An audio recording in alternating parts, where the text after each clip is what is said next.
तो राजा ने इनकी फरमाइश सुनी और कहा, यह बात सुनकर खतीब शाह के मन में हड़कंप मच गई कि अब करे तो क्या करे, अब तो किसी तरह से मौत है ही और मरना है ही। यह सोच सोच कर ही वो पागल हो गया। फिर राजा ने कहा कि कहो क्या कहना चाहते हो। तो इन दोनों ने कहा, खतीब शाह पर तीनों को आरी से कटवाए, खून से। इन दोनों ने कहा कि खतीब शाह को आरी से कटवाए, अगर उनसे दूध अगर निकले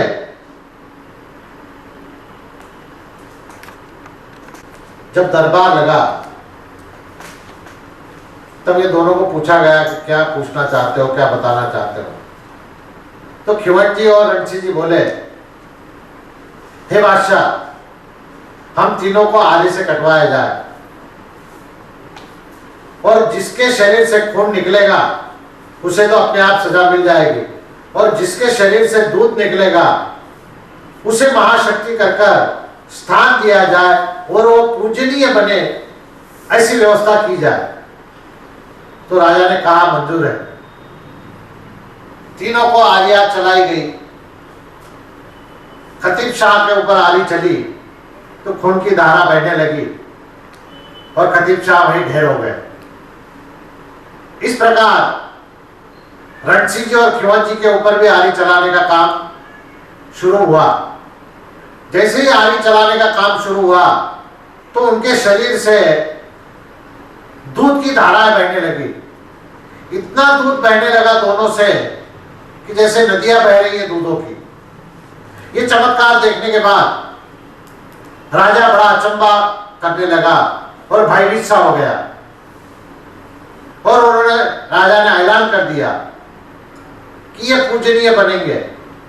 ये बात कहते कहते ही उनके जो आधे शरीर थे वो आकाश मार्ग से उड़कर एक नरेना गांव में जा पहुंचा और दूसरा बिछड़ गांव, एक का बिछड़ गांव में, एक का नरेना गांव में।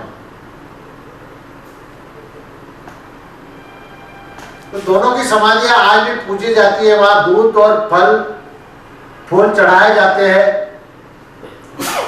और दोनों पूजनीय होने के बाद राजा ने यह ऐलान कर दिया। तो उसके बाद जो घटना हुई है वो कल की कथा में अपन सुनाएंगे। कल क्या होगा सो बताएंगे। इस प्रकार हरजी बाटी के कथा का आयोजन हुआ और आगे हरजी बाटी कथा सुनाने जा रहे हैं। बलराम सा पीर की जय।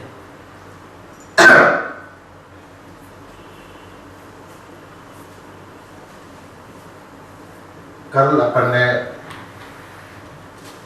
पृथ्वीराज चौहान को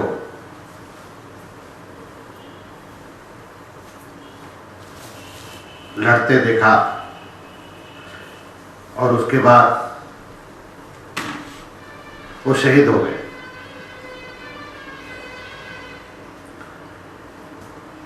उनके साथ साथ उनके कवि भी शहीद हुए, और रणसिंह जी के जो 6 पुत्र थे वो भी शहीद हो गए। 2 पुत्र बचे थे, एक अजमाल जी, एक धनरूप जी।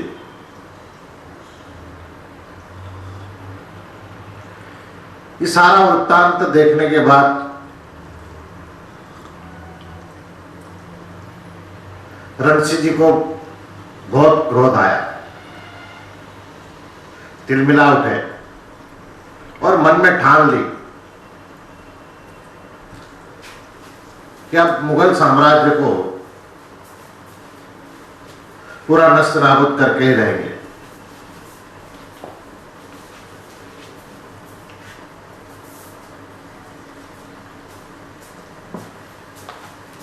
एक दो साथियों को साथ में लेकर रणसिंह जी ने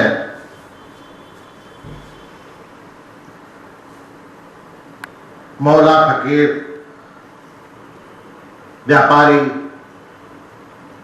जो भी दिखते थे उनको लूटते थे और मारते थे। इस प्रकार अत्याचार करते रहे रणसिंह जी और मुगल साम्राज्य में भय निर्माण करते रहे।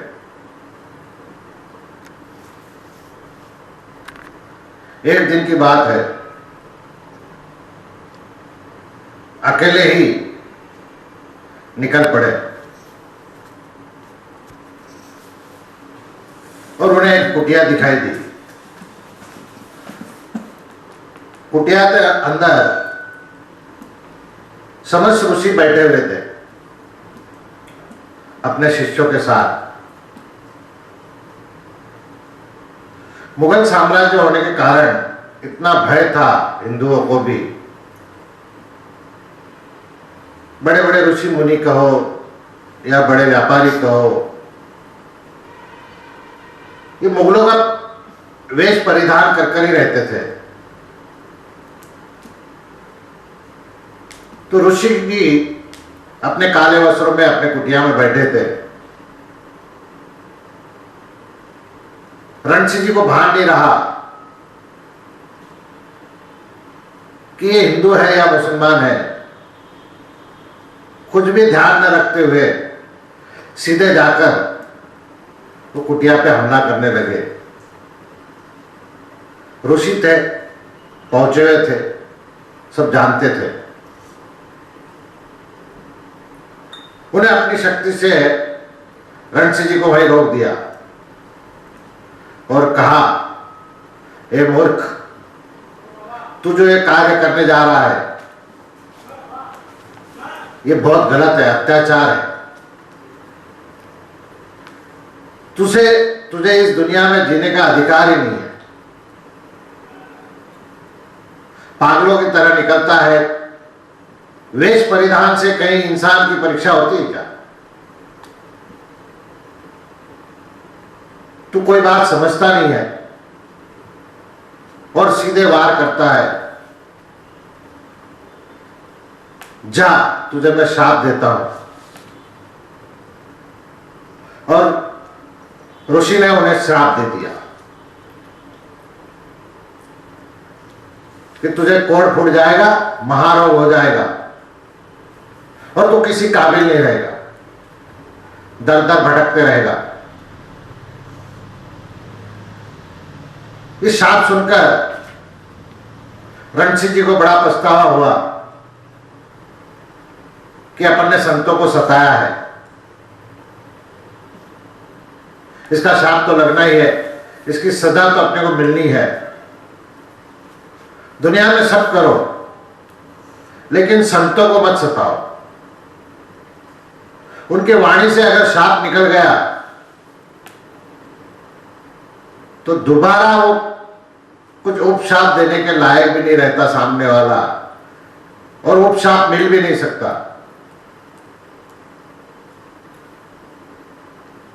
इस कारण संतों के चरणों में गिरकर उनसे माफी मांगी,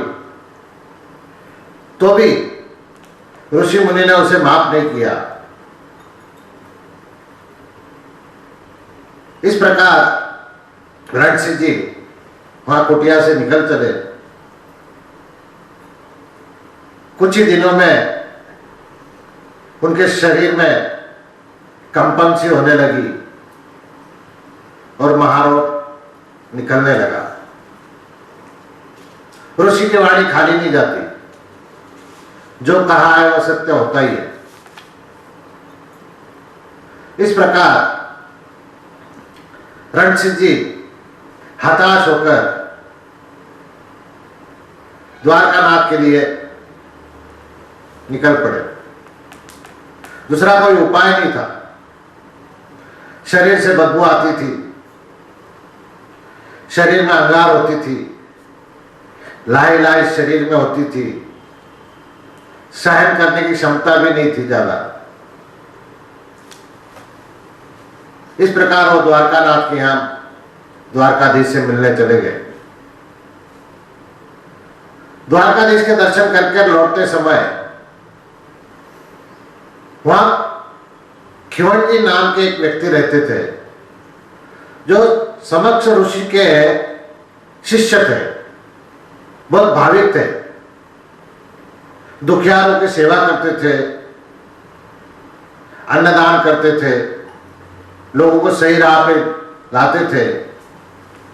सही राह का मतलब क्या कि मुगलों का साम्राज्य था, हर हिंदू भटक रहा था, उन्हें वो शक्ति प्रदान करते थे, उनको समझाते थे कि धर्म बदलने से कुछ नहीं होगा, अपने धर्म पे कायम रहो। तो ये अच्छा कार्य करने से उनके पास बल भी था, शक्ति भी थी, और गुरु का आशीर्वाद था। गुरु सेवा बहुत की थी, गुरु के आशीर्वाद से सब कुछ चलता था। तो उस गांव में रणसिंह जी पहुंचे, प्यास के मारे तड़प रहे थे। कुएं में कुछ पनिहारियां पानी भर रही थी। वहां पनिहारियों के पास जाकर इन्होंने चिल्ला कर कहा कि मुझे पानी पीने के लिए दो, लेकिन कोई पनिहारी ने उसकी तरफ ख्याल नहीं दिया। सारी पनिहारियां जानती थी कि ये रोगी है, कुष्ठ रोगी है, इससे दूर रहे तो अच्छा है। और जात पात का भेद तो था ही, किस जाति का है, किस समाज का है, कहां से आया है, ये पता नहीं, इसलिए पानी नहीं दिया। और नियमों का ये भी पालन करते थे, खुद जाकर कुएं से पानी निकालना और पीना ये भी संभव नहीं था। सारी स्त्रियां चली गई थी, एक स्त्री बची थी, उसने अपनी घंघरी उठाई, जैसे उठाकर उसने सर पे रखना चाहा तो पानी के कुछ बूंदे रणसिंह जी के शरीर पर गिरी। जैसे ही वो बूंदे शरीर पर गिरी तो रणसिंह जी को बहुत अच्छा लगा, बहुत सुकून लगा। ऐसा लगा कि मरने वाले को अमृत मिल गया हो, इस समान उनको बहुत खुशी हुई। और उन्होंने उसका नाम पूछना चाहा, कहाँ रहते हो, क्या करते हो, पता पूछना चाहा, लेकिन उस स्त्री ने बात को टाल दिया। देखा अनदेखा करके वो स्त्री अपने घर की ओर चल पड़ी। जब वो घर की ओर जा रही थी तो रणसिंह जी चुपके चुपके उसके घर के पीछे हो लिए और उसके घर तक पहुंच गए। जब घर के बाहर रणसिंह जी आकर खड़े हो गए और आवाज दी तो अंदर से खिवट जी बाहर आए। बाहर आकर देखा कि एक दुखियारा कुष्ठ रोगी कुछ चाहता है। तो उन्होंने पूछा, क्या चाहते हो? तो अपना परिचय दिया, आधा उधा परिचय दिया रणसिंह जी ने, और कहा कि एक ऋषि के शाप से मैं त्रस्त हूं। खिवट जी ने उन्हें भोजन करवाया, उनकी प्यास बुझाई, आदर सत्कार किया उनका, और कहा कि हमारे गुरु भी पड़ोस के गांव में रहते हैं, मैं तुम्हें वहां लेके चलूंगा, वो आपको अच्छा कर सकते हैं, इतनी क्षमता उनमें है। रणसिंह जी को बहुत अच्छा लगा। दूसरे दिन सुबह में रणसिंह जी और खिवट जी दोनों समस्त ऋषि के आश्रम में पहुंच गए।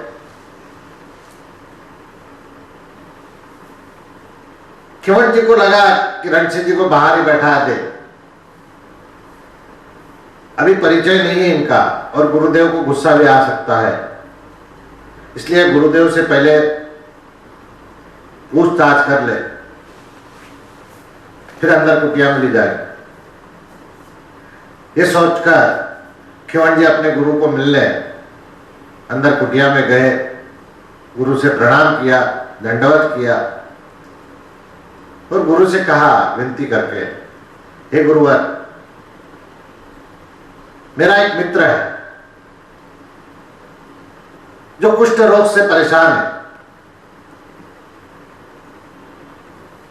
उसे आप कुछ उपाय बताइए जो वो कर सकेगा और वो अच्छा हो जाए। गुरुदेव की ख्यवन जी पर बहुत मेहरबानी थी, उनके ऊपर बहुत प्रसन्न थे, इसलिए उनकी बात भी नहीं टाली। ऋषि अपना दूध आधा पी रहे थे, आधा छोड़ दिया और ख्यवन जी से कहा, इसको ले जाकर प्रसाद को आप पिला दो, उसका कष्ट दूर हो जाएगा, उसका रोग दूर हो जाएगा। लेकिन एक बात ख्याल में रहो, ये इंसान जो भी है उसे गुरुद्रोही अगर वो रहा तो उसे ये नहीं देना। गुरुद्रोही को अगर दोगे तो तुम भी पछताओगे। ख्यवन जी ने इस बात को ध्यान में नहीं रखते हुए पूछताछ नहीं की और वो दूध का गिलास लेकर रणसिंह जी को पिला दिया। जैसे ही रणसिंह जी ने वो दूध का गिलास पिया,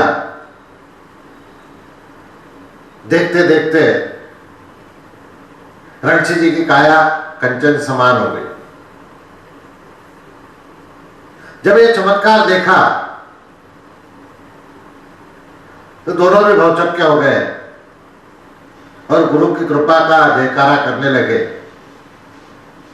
फिर दोनों भी कुटिया के अंदर गए। कुटिया में जाने के बाद रणसिंह जी को देखकर ही ऋषि को याद आ गया कि इसी रणसिंह जी को मैंने शाप दिया था।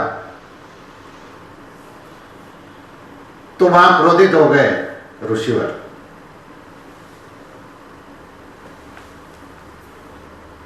और ख्यवन जी को बुलाकर कहा, मैंने कहा था तुझे गुरुद्रोही को ये प्रसाद नहीं देना, तूने ये प्रसाद देकर मेरा बहुत अपमान किया है, गुरु जाति का अपमान किया है, इसके लिए तुम दंडित हो।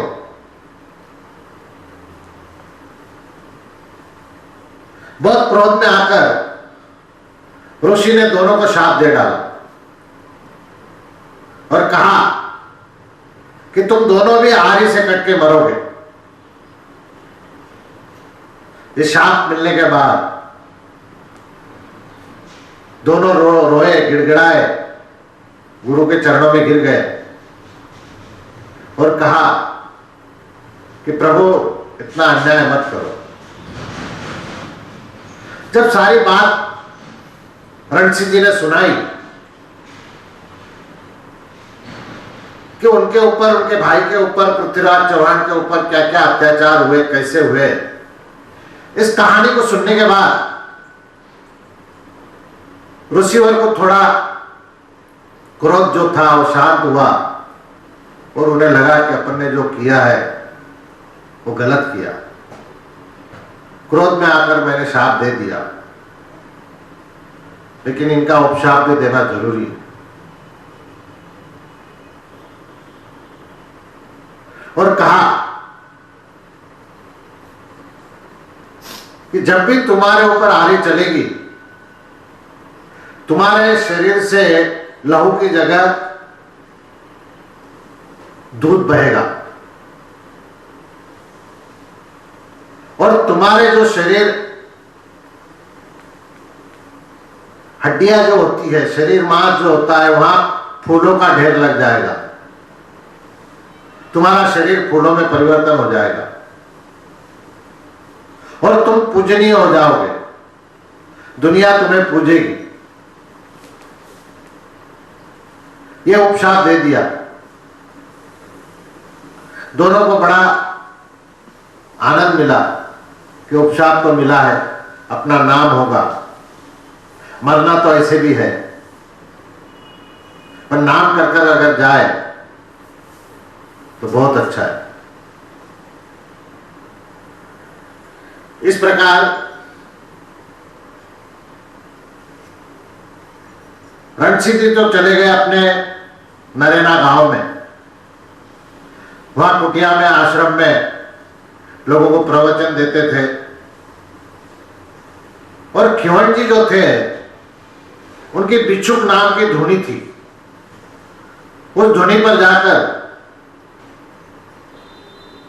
ये भी अपना काम करने लगे, लोगों को प्रवचन देना, परिवर्तन करना, लोगों की सेवा करना, दुखियारों के दुख दूर करना।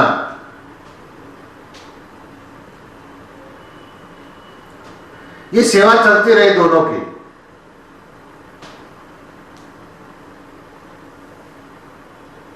कुछ साल पश्चात मुगल साम्राज्य के बादशाह जो थे, उनके धर्मगुरु थे, उनको उल्मा कहा जाता है।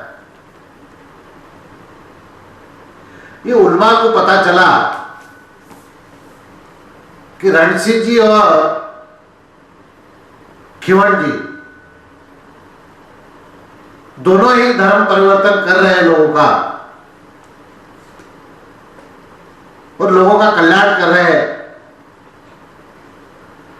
उनको अपने मौलवियों से, फकीरों से पता चला कि ये जो प्रचार कर रहे हैं, इससे मुगल साम्राज्य में मुगल शाही को बहुत तकलीफ हो सकती है। यह सोचकर उल्मा ने बादशाह से कहा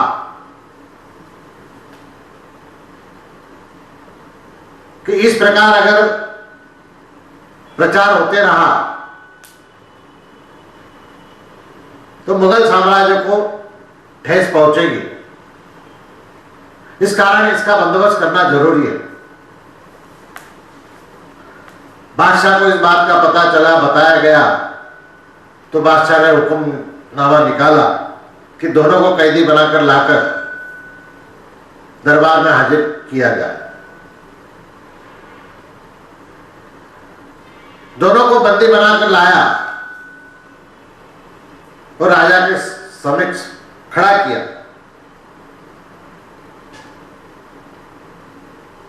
बादशाह के शाही पीर थे कतीब शाह।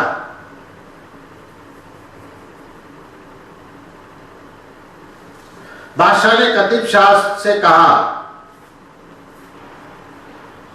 पूछो इनसे क्या पूछना है। तो कतीब शाह ने कहा कि ये सिद्धियां जानते हैं, ये चमत्कार करते हैं, और ये सिद्धियों द्वारा मुगल साम्राज्य में धर्म परिवर्तन कर रहे हैं। कुछ सवाल पूछे गए, कतीब शाह ने पूछे, रणसिंह जी से पूछे, खिवन जी से पूछे। उस सवाल के जवाब बहुत बढ़िया से दिए गए। तो राजा बहुत खुश हुए।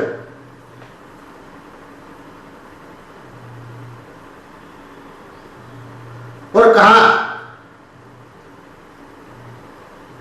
अगर आपकी सिद्धियां हमें बताओगे, तुम कुछ चमत्कार हमें बताओगे, तो हम तुम्हें जीवन दान देंगे। तो खिवन जी और रणसिंह जी ने कहा, आपके ये पीर जो है खतीब शाह,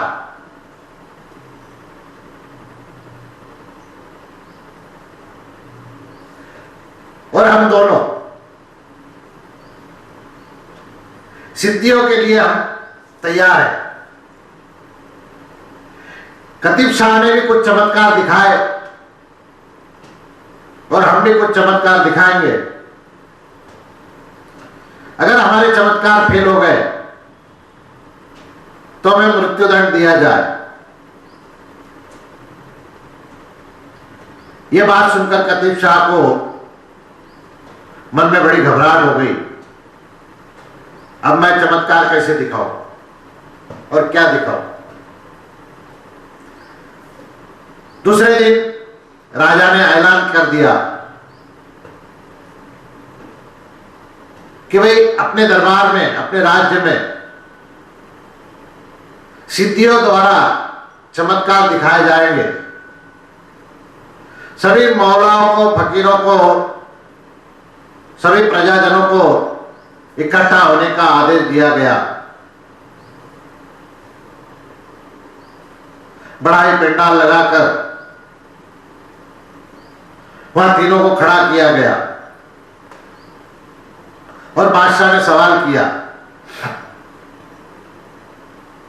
रणसिंह जी और खिंवर जी, बताओ आप क्या बोलना चाहते हो, क्या बताना चाहते हो? तो रणसिंह जी ने कहा, हे बादशाह सलामत, हम तीनों के ऊपर आरी चलाई जाए। अगर हमारे शरीर से आरी चलाने के बाद दूध निकलता है तो हमारी समाधि लगवाई जाए और हमारे समाधि को पूजनीय बनाया जाए। ऐलान कर दिया जाए कि इस समाधि को पूजा जाए और हमारा नाम हो। और अगर खून निकलता है आरी चलाने के बाद तो हमारा कोई नामो निशान ना रखे, ऐसे ही हमें मृत्युदंड हो जाएगा। तो राजा ने कहा, ठीक है, आपकी सिद्धि द्वारा आप जो चमत्कार दिखाना चाहते हो, शरीर से दूध निकालना चाहते हो, हुक्म दिया गया कि तीनों के ऊपर आरी चलवाई जाए। कतीब शाह को घबराहट हो गई, अब तो मरना ही है, कहां से भला मोल ले ली। इसकी बदनामी नहीं करते और राजा को इसके बारे में नहीं बताते तो आज अपनी मौत नहीं होती। आरियां चली, कतीब शाह के शरीर से खून बहने लगा और जैसे ही इन दोनों के ऊपर आरी चली, आरी चलते के साथ गुरु वचनों को याद किया, गुरु को याद किया और कहा कि आपके वचन सत्य हो और हमारे शरीर से दूध निकले और हम पूजनीय बने। गुरु वंदन करने के बाद जैसे ही आरी चली तो दूध की धाराएं निकल चली। इतना उबाल उबाल कर दूध निकल रहा था कि जैसे नदियां बहेगी दूधों की। और देखते ही देखते आधा शरीर वहां फूलों में परिवर्तित हो गया और जो आधा शरीर था वो आकाश मार्ग की ओर। रणसिंह जी का तो शरीर नरेना गांव में जाकर गिर गया और खिंवर जी का जो शरीर था वो शाकुन गांव में जा गिरा। वहां फूलों में परिवर्तन हो गया शरीर का।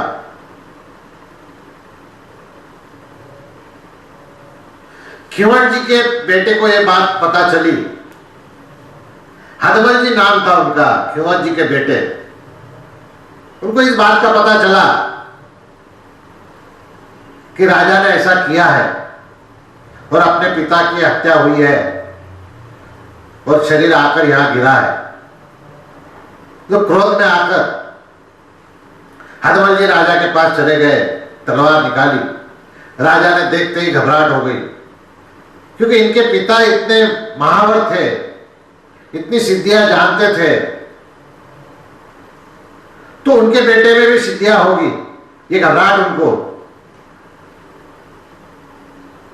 तो राजा ने कहा, क्या चाहते हो अकबर जी आप?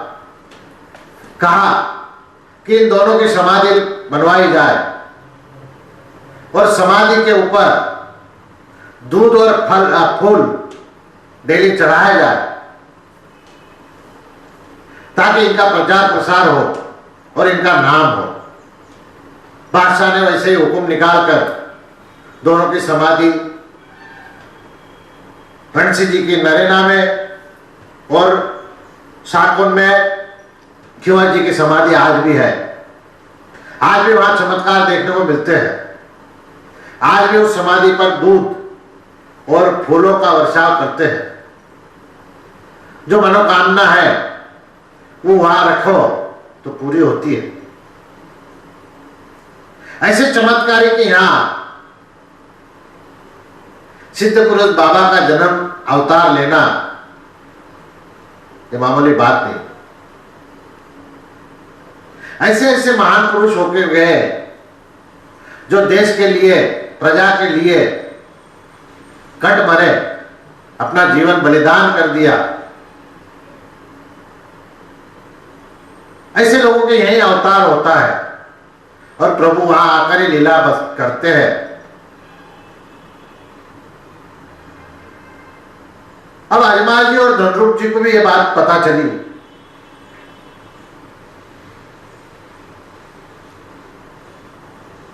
मुगल साम्राज्य था, वहां अपना एक कार्य कर रहे थे। जो पिता कर रहे थे वही ये कार्य करने लगे। तो अलाउद्दीन खिलजी का उस समय था, बादशाह थे अलाउद्दीन खिलजी। उन्हें इस बात का पता चला कि नरेना गांव में अजमाल जी और धनरूप जी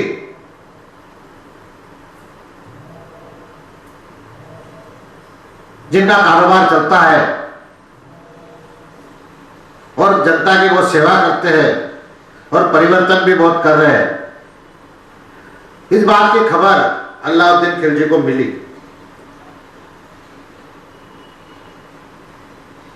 तो इनके भी जासूस थे अजमाल जी के। उन्होंने इस बात की खबर अजमाल जी को दी। क्या अलाउद्दीन खिलजी ने फरमान निकाला है, आप दोनों भाइयों को कैद बनाकर, कैदी बनाकर, बंदी बनाकर आपको मार दिया जाएगा।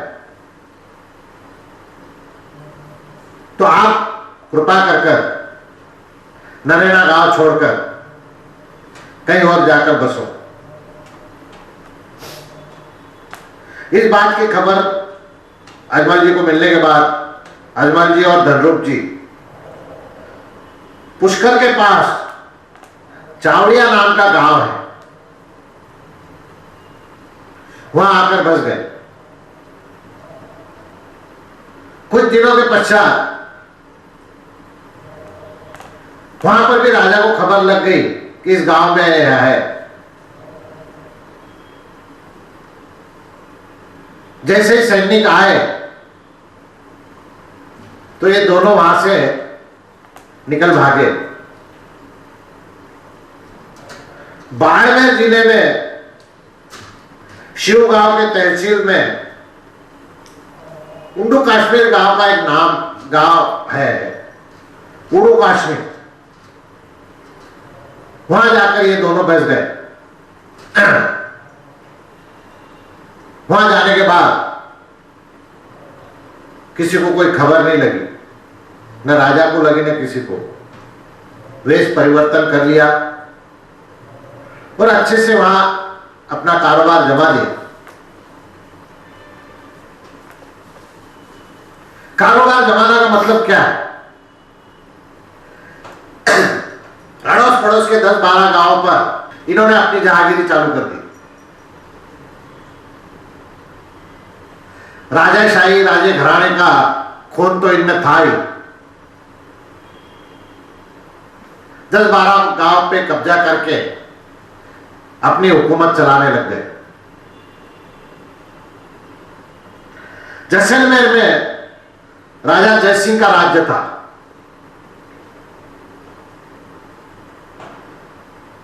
राजा जयसिंह को एक कन्या थी जो जन्म से ही पांगड़ी थी। तो बड़ा दुख होता था राजा को कि कन्या हुई तो पांगड़ी हुई। जब उसका भविष्य बताया गया था भविष्यकारों ने, तो उस वक्त भविष्यकारों ने बताया था कि इसका बहुत नाम होगा। उसका नाम रखा गया था मेणादेव, और ये दूर दूर तक इसका नाम चलेगा और इसके गुणगान गाए जाएंगे। और जब इसका ब्याह होगा तब इसका ये शरीर का रोग भी निकल जाएगा। ये बात सुनकर राजा को बहुत प्रसन्न हुए। दिन बढ़ते गए, साल निकलते गए। राजा को पता चला कि उड़ू कश्मीर में रणसी जी के 2 बेटे हैं। रणसी जी का नाम उन्होंने सुना था, पता था कि राजघराने से है अजमाल जी और धनरूप जी, जो उड़ू कश्मीर में अपना राज कारोबार करते हैं। यह सोचकर राजा ने पंडित जी को बुलाया और कहा कि मेरे बेटी के लिए अजमाल जी जो वर है वो अच्छे रहेंगे, इसलिए आप ये रुपया नारल लेकर जाओ और अजमाल जी से कहो। पंडित जी रुपया नारल लेकर जाते हैं, अजमाल जी से विनती करते हैं। तो अजमाल जी भी हां भर देते हैं। बड़ा राजा है, उसकी कन्या है, ब्याह तो करना है, कोई परिवार नहीं है। धनरूप जी छोटे भाई है। ये सोचकर अजमाल जी ने भी वो रिश्ता मान लिया। बड़ी धूमधाम से अजमाल जी का ब्याह मेणादेव के साथ हुआ। जब वो घड़ी आई, हथलेवा जोड़ने लगा, जैसे ही हथलेवा जुड़ा वैसे ही मेणादेव के शरीर में कंपन सा हुआ और सारा पागलपन जो था वो खत्म हो गया और अच्छे शरीर में परिवर्तन हो गया। ये देखकर सब खुशी के मारे और धूमधाम से शादी ब्याह का मजा लेने लगे। बड़ी धूमधाम के साथ अजमाल जी की और मेणादेव की शादी हुई। शादी वैशाख शुक्ल तृतीया संवत 1415 का दिन जो था, उस दिन अजमाल जी की और मेणादेव की शादी हुई।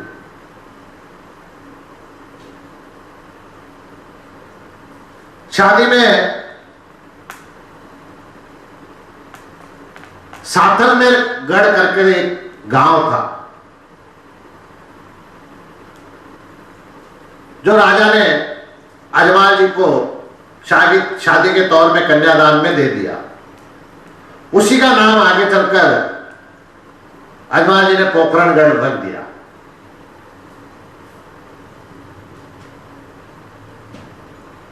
कुछ दिन पोखरणगढ़ में रहने के बाद अजमाल जी अपनी धर्मपत्नी मेणादेव को साथ में लेकर उड़ू कश्मीर आ जाते हैं।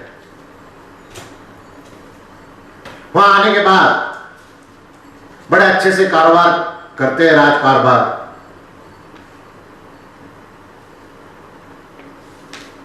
उस पीरियड में धनरूप जी भी की शादी हो जाती है।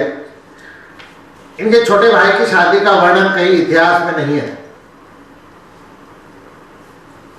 इनकी शादी कहां हुई, कैसे हुई, कुछ भी उल्लेख नहीं है।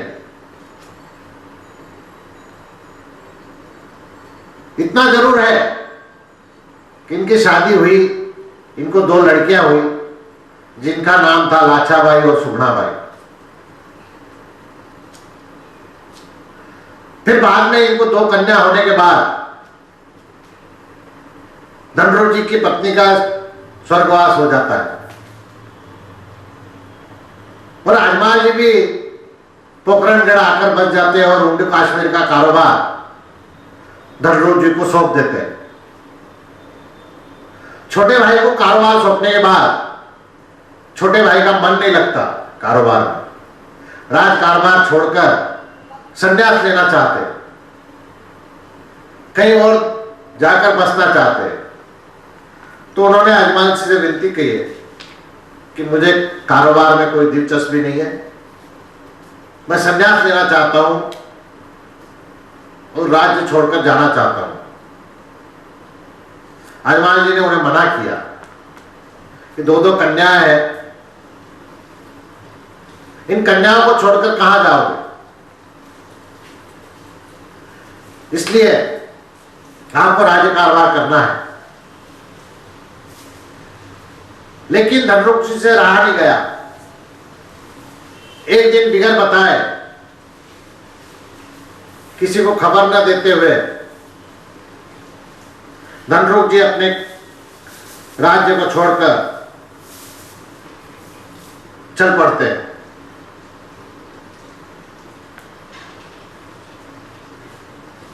कुछ दिनों के पश्चात घूमने के बाद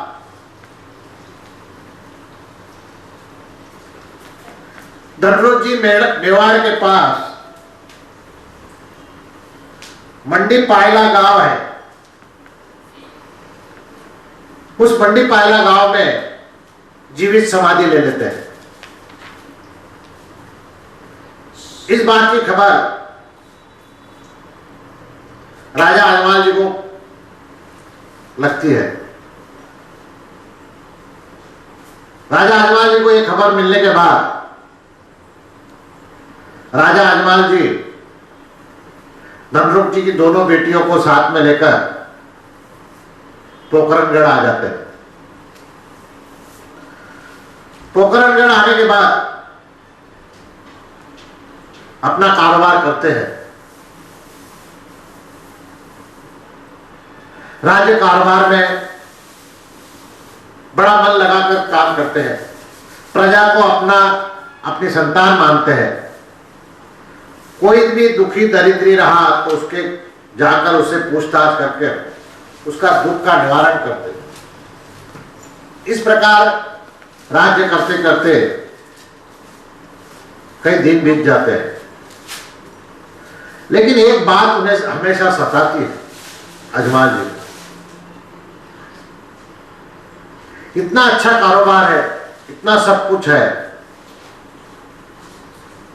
तो भी भैरव राक्षस का डर।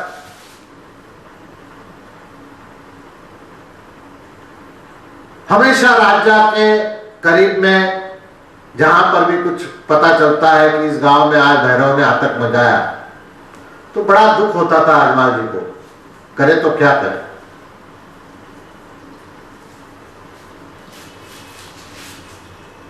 इतना आतंक मचा चुका था यह भैरव राक्षस, इसकी उत्पत्ति कैसे हुई, ये भैरव राक्षस कैसे बना, इसका एक इतिहास है।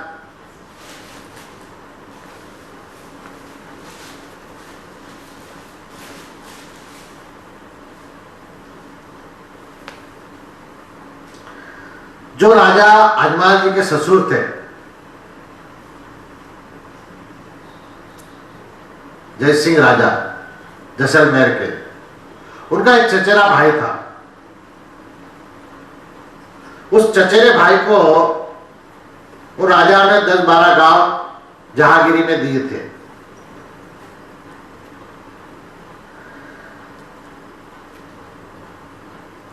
सातलमेर में माहेश्वरी समाज में भैरव भूतड़ा नाम का एक व्यक्ति रहता था, व्यापारी, जो छोटा मोटा व्यापार करता था और अपने परिवार के साथ रहता था। परिवार में एक बेटा, एक धर्मपत्नी और एक बहन जवान।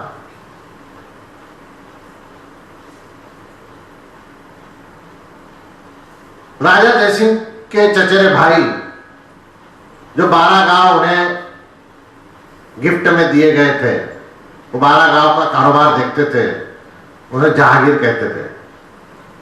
तो एक दिन वो घूमते घूमते साथलमेर आ गए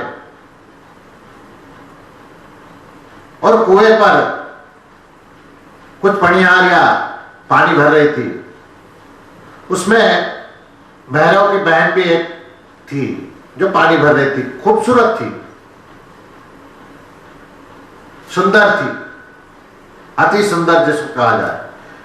ये देखकर उस जहांगीर के मन में कुछ विचार आया कुकर्म करने का, और उस विचार को उसने अमल में लाया। भैरव की बहन के साथ कुकर्म किया।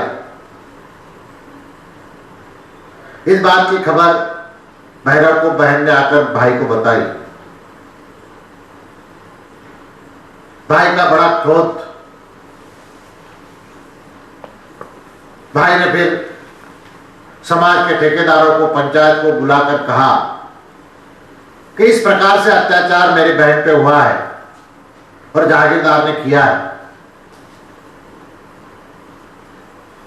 तो इसकी सजा क्या होनी, क्या सजा मिलनी चाहिए इसको। तब सब पंचायत में एक बूढ़ा उठकर खड़ा हुआ और कहा, अगर आप पंचायत में इसका निर्णय लेते हो और जागीरदार को शिक्षा दिलाते हो, तो कल राजा को इस बात का पता चलेगा, तो राजा तो अपने चचेरे भाई का ही पक्ष लेगा और होगा जाएगा कुछ नहीं और दुश्मनी बढ़ जाएगी। इसलिए ये विषय यहीं खत्म करो,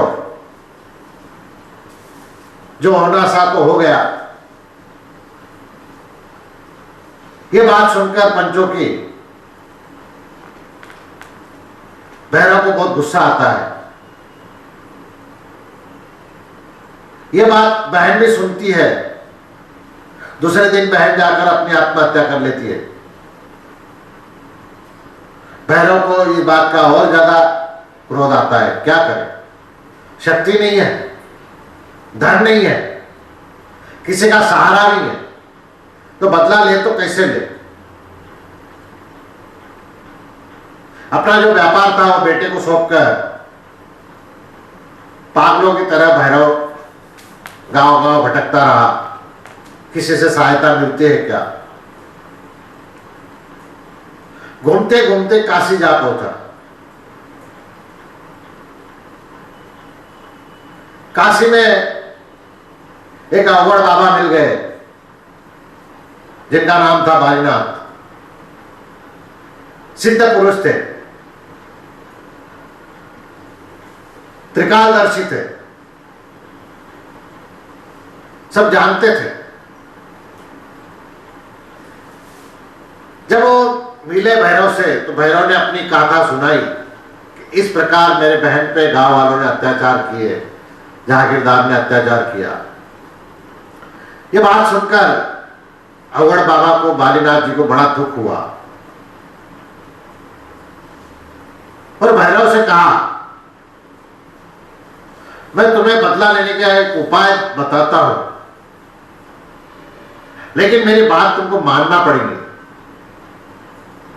बदला लेने के बाद तुम दूसरा कोई कार्य ऐसा नहीं करोगे जिससे कोई तकलीफ हो, वो हानि हो लोगों को।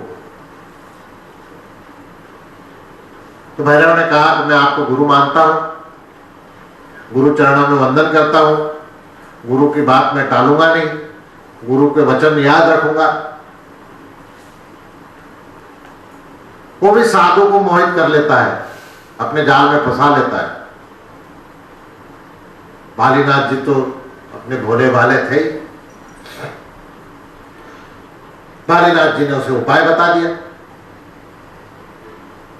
कहा कि ग्रहण के अमावस के दिन मैं जो विधि बताता हूं वो विधि मैं यहां नहीं बताना चाहता हूं। जो विधि उन्होंने बताई, क्योंकि आज अगर बताए तो लोग वही विधि अमल में लाना चाहते हैं। कल और एक भैरव राक्षस पैदा न हो, इसलिए मैं वो विधि नहीं बताना चाहता हूं। मैं सिर्फ शॉर्ट में बताऊंगा। वो विधि बताने के बाद उन्होंने कहा कि अमावस, जब ग्रहण की अमावस आएगी उस दिन स्मशान भूमि में जाकर रात में वो विधि करना है। वो विधि करने से तुम्हें बल मिल जाएगा और तुम अपना बदला ले सकोगे। ये बात सुनकर भैरव को बहुत बड़ी खुशी हुई। जब कुछ बात होनी होती है तो होकर रहती है। खुशी के मारे भैरव ने प्रणाम किया, काशी विश्वेश्वर को प्रणाम किया, आशीर्वाद लिया, गुरु का आशीर्वाद लिया और वहां से चल पड़ा। अपने गांव आने के बाद उसे इंतजार ही था कि ग्रहण की अमावस कब आएगी। उसके भाग्य अच्छे जो 2 महीने बाद ही ग्रहण की अमावस थी। उसे जिस बात का इंतजार था वो दिन, वो रात, वो समय आ गया। और बालीनाथ जी ने जो विधि बताई थी वो विधि उसने जाकर स्मशान भूमि में रात में की। जैसे ही वो विधि हुई तो उसके सर से लगाकर पूरे शरीर पर बाल ही बाल आ गए, नाखून बढ़ गए, एक राक्षस जैसे हो गया, अपार शक्ति आ गई। जैसे ही शक्ति आई भागता हुआ जागीरदार के यहां गया, जागीरदार को मार गिराया, उसका खून पिया, उसके परिवार, पूरे परिवार को खत्म कर दिया, सबका खून पी लिया। गुरु ने कहा था कि बदला लेने के बाद किसी को सताना नहीं है। यह बात वो भूल गया, गुरु वचन को भूल गया। उसके मुंह को, जबान को खून लग गया था। अब क्या करें? रोज एक आदमी, 2 दिन बाद एक आदमी, हर आदमी को मारता था, उसका खून पीता था, मांस खाता था। इस प्रकार गांव के गांव उजड़ने लगे। उस वक्त जब ये बात बालीनाथ जी को पता चली, आकाशवाणी हुई,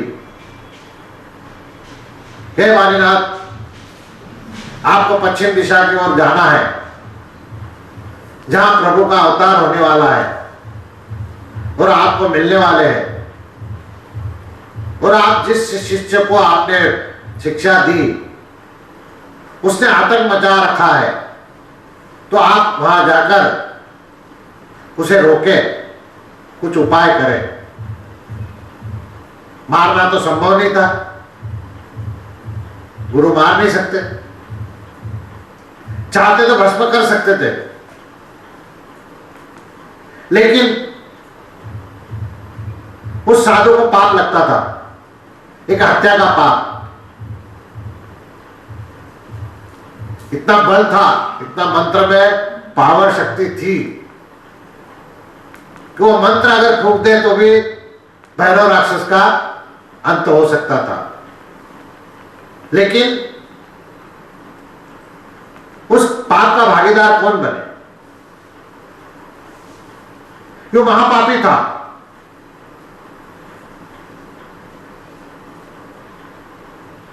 जो तपस्या उन्होंने की है मोक्ष के लिए, वो तो फेल हो जाएगी। वो जानते थे, इसलिए उन्होंने उसे शिक्षा नहीं दी, उसे कंट्रोल में रखा, कहा कि ज्यादा आतंक मत मचा। पोखरणगढ़ के पास ही बालीनाथ जी ने धुनी लगाई, गुरु शिष्य एक साथ रहने लगे, तो भी आदतें उसकी नहीं जाती थी। गुरु को झूठ बोलकर भैरव राक्षस निकल जाता था। इससे परेशान होकर अजमाल जी बहुत परेशान थे, करे तो क्या करे। हर बार द्वारका जाते थे, विनती करते थे द्वारकाधीश को कि इसका बंदोबस्त करो, राज्य में इसके कारण सुख शांति नहीं है। लेकिन द्वारकाधीश ने कोई पुकार नहीं सुनी। कुछ समय बीतने के बाद रानी नैनादेवी ने कहा कि हे नाथ, तुम हमेशा द्वारका जाते हो, इस बार काशी जाकर काशी विश्वेश्वर से कहो कि इसका कोई हल निकाले। उनसे विनती करो, वो उनकी विनती, आपकी विनती वो स्वीकार जरूर करेंगे।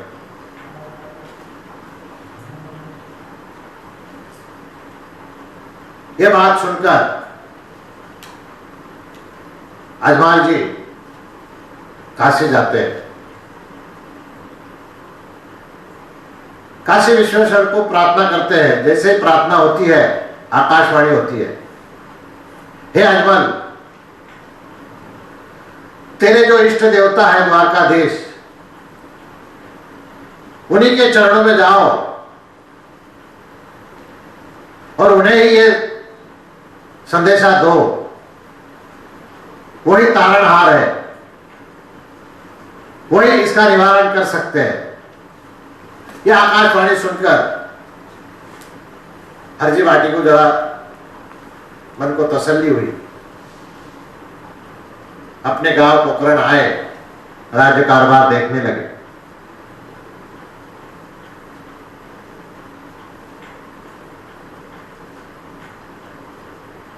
इसी दौरान पिछले 2 सालों से कुछ बारिश कम हुई थी।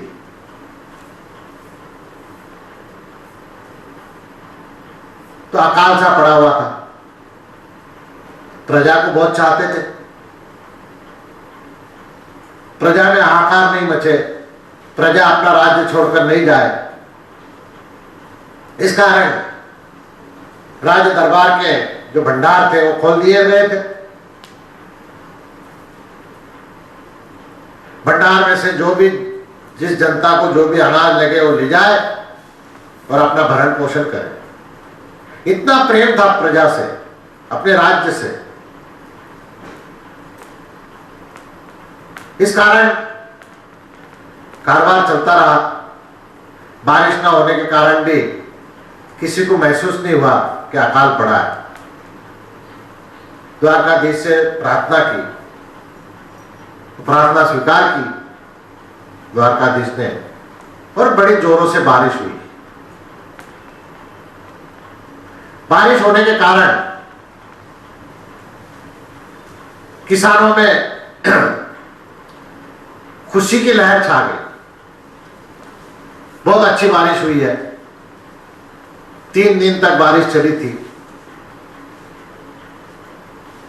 और बुआई का समय किसान देख रहे थे कि किस समय बुआई की जाए, समय कौन सा अच्छा रहेगा, कौन सा दिन अच्छा रहेगा।